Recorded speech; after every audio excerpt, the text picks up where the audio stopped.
Ethanol కర్మాగారంపై జనాగ్రహం. పనుల పునఃప్రారంభంతో 3 గ్రామాల ప్రజల మూకుమ్మడి దాడి. కంపెనీ సిబ్బందితో వాగ్వాదానికి దిగి తరిమికొట్టిన నిరసనకారులు. ఒక గుడారం కంటైనర్కు నిప్పు, ఓ యంత్రం జీపు ధ్వంసం. గద్వాల జిల్లా పెద్ద దన్వాడలో ఘటన.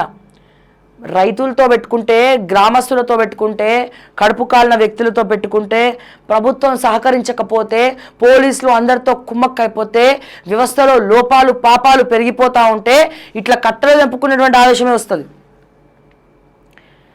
ఇదే పని గత ప్రభుత్వంలో ఇథనాల్ ఫ్యాక్టరీ చిత్తనూరు ప్రాజెక్టు దగ్గర ఉన్నటువంటి ఇథనాల్ ఫ్యాక్టరీ, దాంట్లో కిచ్చన్న గారి లక్ష్మారెడ్డి, ఈ బీఆర్ఎస్ ఎంపీ పార్థసారథి, వీళ్ళందరూ కూడా పార్ట్నర్స్. దాంట్లో రైతుల జీవితాలతో ఆడుకొని పక్షులు, వనరులు, జీవరాశులు అన్నిటిని కూడా చంపేసి అసైన్డ్ భూములు తీసుకొని అప్పనంగా సర్పంచులతోటి కుమ్మక్కయి చేసినటువంటి ఇది ఇథనాల్ ఫ్యాక్టరీ. రోజుకి 4 లక్షల లీటర్లు కావాలా. చిత్తనూరు, కోయల్ సాగర్ నుంచి మొత్తం నీళ్ళని వీలే. దీంట్లో బీఆర్ఎస్కి సంబంధించినటువంటి ఎమ్మెల్యేలు ఉన్నారు, ఆ నియోజకవర్గ ఎమ్మెల్యేలు ఉన్నారు. దీంట్లో వాళ్ళకి ఉద్యోగాలు అంటే ఏం ఉద్యోగాలు ఇస్తారు రైతులకు? ఊడ్చే ఉద్యోగం, తుడిసే ఉద్యోగం, ఛాయలు పెట్టే ఉద్యోగం, ఒంగొంగి దండాలు పెట్టే ఉద్యోగాలు ఇస్తారు. సో ఇట్లా పాపాలు చేసుకుంటూ పోతుండ్రు. అంటే ఇది సిండికేట్ పాలిటిక్స్కి తెరదీయట్లే. బీఆర్ఎస్లో ఒక ఎంపీ, ఒక పార్ట్నరు, మొన్న మహేశ్వరం నియోజకవర్గం నుంచి ఓడిపోయినటువంటి కిచ్చన్న గారు లక్ష్మారెడ్డి ఇంకో పార్ట్నరు. రైతులతోటి లాఠీ చార్జ్ చేయించారు గత ప్రభుత్వంలో, పర్మిషన్ ఇచ్చిందేమో కేంద్ర ప్రభుత్వం బీజేపీ.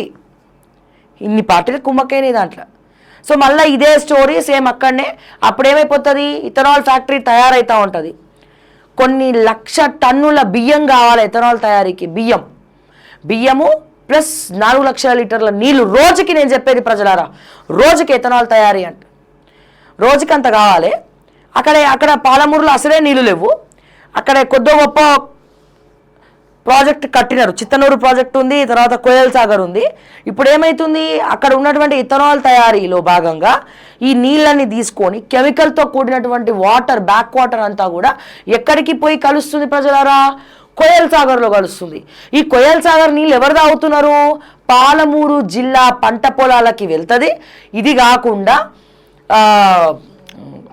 ఇళ్ళలో అంటే ట్యాప్ వాటర్, నల్ల నీళ్ళు కూడా ఈ కోయల్ సాగర్ నుంచే వస్తాయి. మరి అంటే వాళ్ళు ఏ నీళ్ళు తాగుతున్నట్టు? సో ఈ నీళ్ళ వల్ల కాదా మరి కడుపుతో ఉన్న వాళ్ళు అటువంటి నీళ్ళు తాగితే మరి ఎంత డేంజరు? ముసలి తాగితే ఎంత డేంజరు?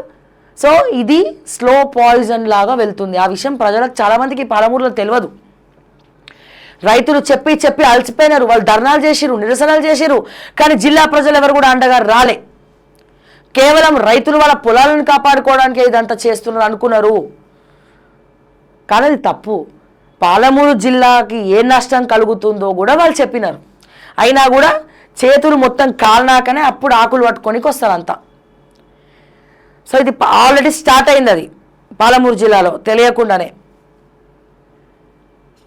స్టార్ట్ అయింది. మరి ఇటువంటి పరిస్థితి మళ్ళీ గద్వాల జిల్లాలో రావద్దు అని చెప్పి ముందే తెలివిగా ఆలోచించినటువంటి గ్రామస్తులు ఏం చేయలేనటువంటి పరిస్థితుల్లో ప్రభుత్వం వ్యవస్థ ఏం పట్టించుకోవట్లేదు, వద్దన్నా సరే అని చెప్పి వాళ్ళు విజృంభించారు. నేనేమంటున్నా రేవంత్ రెడ్డి గారికి, ఇటువంటి పరిస్థితులు రాకుండా చూసుకోండి. మీ జిల్లానే కదా,